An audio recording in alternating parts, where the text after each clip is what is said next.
They say beauty is in the eye of the beholder, but in the case of the Hogarth Flyover, no, it's just hideous. However, whilst a looker it may not be, I put it to you that it's one of the finest structures on London's road network. If you're not familiar with the Hogarth Flyover, it's found in the Chiswick area of London at the Hogarth roundabout, and its purpose is to connect the A316 to the A4 whilst allowing traffic to avoid the roundabout, and in theory this reduces the traffic at the roundabout.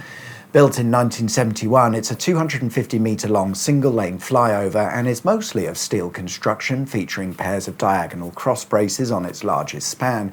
And if you're thinking it looks janky as fuck, it is. After all, it was a temporary structure only designed to last for a few years. What are you even chatting about, bruv? It's been 54 years. That's slightly more than a few years, isn't it? Yes, it is. You see, the Hogarth Flyover is a leftover of that famous London ringways project, a scheme to build all of the motorways and dual carriageways in and around London. The plan was to connect the existing M4 motorway into central London via a dual carriageway, which we know today as the A4.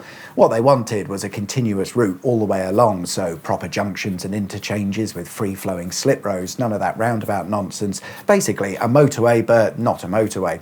Likewise, the A316 was due to be upgraded, connecting the soon-to-be-finished M3 motorway into London, and these roads would come together at the Hogarth roundabout. Which was a terrible idea. You're feeding 2 motorways worth of traffic onto dual carriageways and then a roundabout. But they thought of that. In fact, there were a few ideas as to what to do with the Hogarth roundabout, but the most likely outcome was that it would be turned into a chunky interchange with a complex of roads allowing for local access. Sure, houses and buildings would be demolished, but at the time this was seen as a mild inconvenience for road planners. But as we all know, infrastructure projects of this nature require many meetings and several surveys and studies, which usually take longer than building the actual road itself. And while such things were going on, traffic at the Hogarth roundabout had become a massive pain in the arse. It would seem they'd underestimated the amount of traffic looking to go to and from the M4.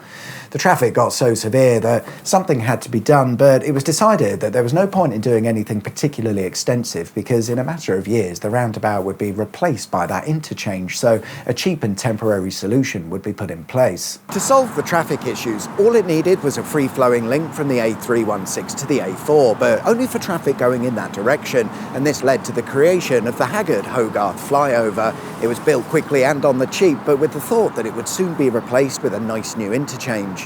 But that's not what happened. Only a few years after the flyover's construction, the extensive London Ringways project was cancelled with immediate effect, meaning the Hogarth roundabout would not be turned into a larger interchange. It would be left as it was, complete with its temporary flyover, although it's probably fair to say it's no longer a temporary structure. It's amazing that it's still standing, and its survival over the years could be that since its opening it's had a 3-ton weight limit, 20-mile-per-hour speed limit and a width restriction imposed, ensuring only smaller, lighter vehicles use it. And perhaps this is just as well because over 10,000 vehicles use the flyover every day. It's certainly held up rather well, but nothing is invincible, and in 2013 the flyover had to close following the discovery of damage to the structure after some strong winds. The problem was within the concrete road deck. It had degraded to the point where it was unsafe and needed replacing.